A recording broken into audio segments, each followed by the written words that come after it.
my question is, the opening question, is that this is known as the religion of Islam, but you call it political Islam. Why? Well, it's an interesting thing to talk about. Most people, if you ask them, say that Islam is a religion based on the Quran, but it's not a religion and it's not based on the Quran. Muslims themselves say that Islam is a complete way of life, a total life system. It tells you how to have sex. It tells you how to go to the bathroom. It tells you how to have children. It tells you how to marry. It tells you how to have insurance. You don't. And everything else. So to call it a religion is too small. And besides that, like I say, the Muslims that I know say that it is a complete way of life, a complete philosophy. And the other thing is, it's not only based on the Quran, because if you read the Quran and you know what Islam is, you notice several things that are unusual. I'm assuming now that you put the Quran in the right time order and collected things together, but that's to the aside. So there's not enough information in the Quran to practice the religion of Islam. For instance, it says pray. Actually, it says pray 3 times a day, but the Sunnah calls for prayer 5 times a day.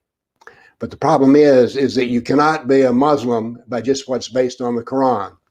The way out of this is simple. There are 89 verses. And by the way, you can tell from the way I talk, I'm a scientist. I love to measure things. There are 89 verses which say that Muhammad is the perfect guide to life. He's what I call the divine human prototype. He's exactly how a person should live their life, how they should speak. And so he is, if you will, the perfect pattern to be a human being. So, but how do we know about Muhammad? Well, we find out about Muhammad because by reading his life, the Sirah, the biography, and the Hadith, his traditions. So Islam is based on Quran, Sirah, Hadith, not just the Quran. And this is good news because, for one thing, if you want to learn about Islam, the place you start is you don't start off reading about the Quran, you start out reading about the life of Muhammad. The reason is simple. When you read the life of Muhammad, you understand the whole picture. And it gives you, and the other thing is you can remember a story, and his life is an incredible story. So we're dealing with Muhammad, the Sunnah, the perfect path, and the Quran. So, but now then, once we understand what we're dealing with, that is, we can now put our arms around Islam. We are containing it within Quran, Sirah, Hadith, so we can actually hold the whole doctrine in one hand. So this is good news because most people think that you can't understand Islam no matter what you do. But Islam actually, once you take the Quran, the Sirah, and the Hadith and edit them correctly, are very easy to read. So we're now left with the question, why political Islam? Well, once you know you're reading Quran, Sirah, Hadith, something strikes you immediately, particularly in the Sirah. Most of it is not about how to be a Muslim. Most of it is about what to do to the kafir, the non-Muslim. So this is unusual. For instance, if you read Buddhist sutras, it's about how to be a Buddhist. It's not about condemning non-Buddhists. But the Quran is filled with hatred towards the non-believer, the kafirs, I call it. That's the actual word the Quran uses for us. So we're dealing with the kafir is what's peculiar about it, because it is mostly about a non-believer. If you take all the words in the Quran, the Sirah, and the Hadith and add them up, and then divide them into the parts that deal with the kafir and the parts that deal with religion, you find out that there's 51% of the text is devoted to the non-believer. This is what I call political Islam, and that is the only part of Islam that I care about. Think about it. I don't care anything at all about the religion. I mean, good, bad, or indifferent. I just have no interest in the religion of Islam.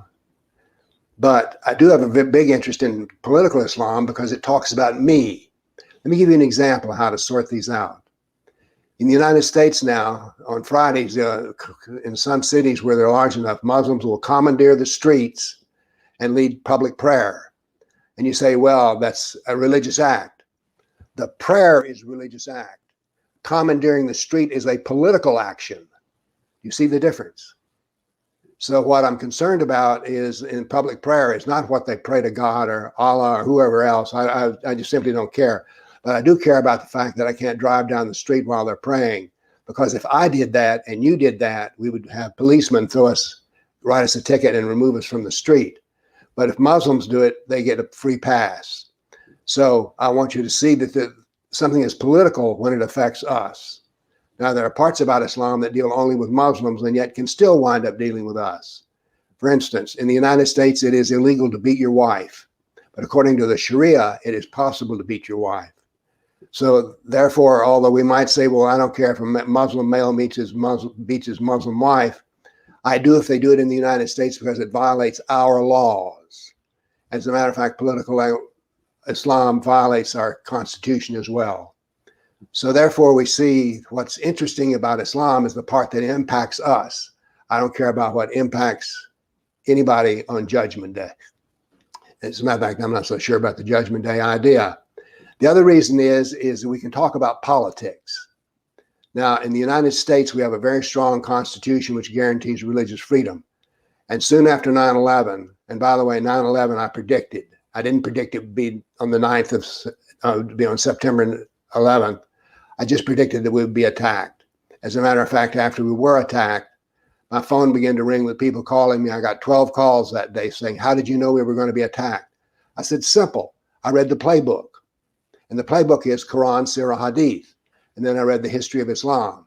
Because once you understand the doctrine of political Islam and look at its history, it's very easy to predict the future. Why? They just keep doing the same thing. And why don't they change it? Because it keeps working. It works. As in America, we say, if it ain't broke, don't fix it. So it works just fine. We're seeing more and more Muslims elected into political office, and people don't know what to do. And my answer to what to do about political Islam is very simple. Study and know Islam, because it is astounding to find how little people know about Islam. Let me give you an example. One of my students is a retired FBI agent. He was talking with some young FBI agents who are currently serving, and he said, would you like to learn about political Islam? And they said, no, we don't want to know anything about political Islam. Why is that? Because if we mention Islam, we'll get in trouble. So here we have the FBI, which is supposed to handle internal security in the United States, doesn't even know anything about what Islam is. That's the reason they deal with terrorism, not jihadists. Because you can be a terrorism for any reason, but a jihadist has a plan that's 1,400 years old and he's working it. So therefore, political Islam is what we want to deal with, because political Islam is what will damage us. How a person prays doesn't affect me one way or the other. So therefore, political Islam is the part of Islam we want to deal with because it's the part that deals with us. And remember this, the majority of Islam is based on the political part. So that's briefly where I am with political Islam and why I think it's the important thing to study. My books, for instance, deal with the political side of it. I have a book of Hadith called The Political Traditions of Muhammad, and all these Hadith deal with us. I don't give you the Hadith that deal with prayer because I'm not interested in prayer. I don't give you the part about family law. Instead, what I talk about is what affects us.